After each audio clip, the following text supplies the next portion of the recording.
Hello and welcome to this video lecture for the University of Connecticut's online course, Classics and Ancient Mediterranean Studies 1103, Classical Mythology. I'm Roger Travis, Associate Professor of Classics at the University of Connecticut, and whether you're enrolled in this course or not, I hope you enjoy the lecture and learn something about new ways of looking at classics and at myth. Thanks for watching. And thus at line 325 of Book 1, we have a wonderful and extraordinary passage which not only tells us about what people are saying about Odysseus back at home while he is still out trying to get home, but it also gives us a very, very important piece of information about how the Odyssey itself came to be.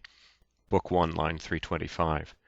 The famous singer was singing to them, and they in silence sat listening. He sang of the Achaeans' bitter homecoming from Troy, which Pallas Athena had inflicted upon them. The daughter of Icarius, circumspect Penelope, heard and heeded the magical song from her upper chamber, and descended the high staircase that was built in her palace, not all alone, since two handmaidens went to attend her. When she, shining among women, came near the suitors, she stood by the pillar that supported the roof with its joinery, holding her shining veil in front of her face to shield it, and a devoted attendant was stationed on either side of her. All in tears she spoke then to the divine singer. Phemius, since you know so many other actions of mortals and gods which can charm men's hearts and which the singers celebrate, sit beside them and sing one of these, and let them in silence go on drinking their wine, but leave off singing this sad song which always afflicts the dear heart deep inside me. Since the unforgettable sorrow comes to me beyond others, so dear a head do I long for whenever I am reminded of my husband, whose fame goes wide through Hellas and midmost Argos.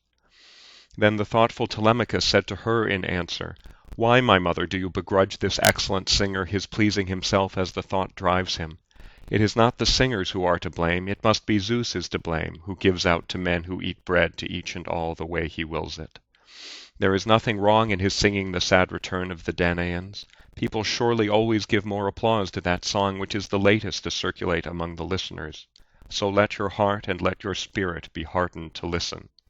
The first thing to say about this passage is that in it we get a precious opportunity to see what it looked like when the bards, as we call them, the singers of tales, people like Phemius, the bard of Ithaca, were singing the Odyssey and also the Iliad and also the Theogony and the Works and Days and a whole lot of other epic tales that we've now lost into existence.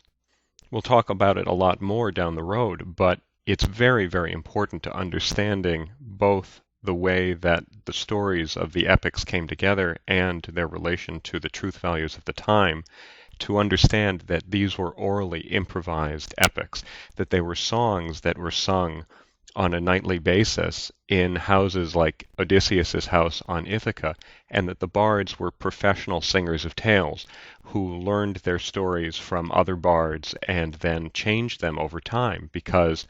as you may or may not know, at the time when the myths that we love so much from ancient Greece were coming into being, there was no writing. We're talking about a completely oral culture at the time, and it's only later, right towards the end of the period that we're most interested in the development of Greek mythology, that writing comes along and it's possible to preserve the tales in the form that we now know them as, epic and tragedy, and some of the other forms that we'll talk about as we go along. The more important point for our present purposes, though, is the way that we have here what is, in kind of technical artistic terms, called a mise abime. That is, a putting of a representation of the story into the story itself. We here have Phemius singing a song that, although it's not the Odyssey, because of course Odysseus hasn't had his homecoming, makes us think nevertheless about what it means that we are listening to the same kind of song that Phemius is singing in Book 1, that is, a song about a homecoming. And it makes us think in particular that Odysseus has not had his homecoming, but that, of course, we, as we listen to Book 1 of the Odyssey, are listening to the story of Odysseus's homecoming. And that reflection of the story within the story is something that the Odyssey bards, the singers who brought the Odyssey into existence, were thinking about all the time.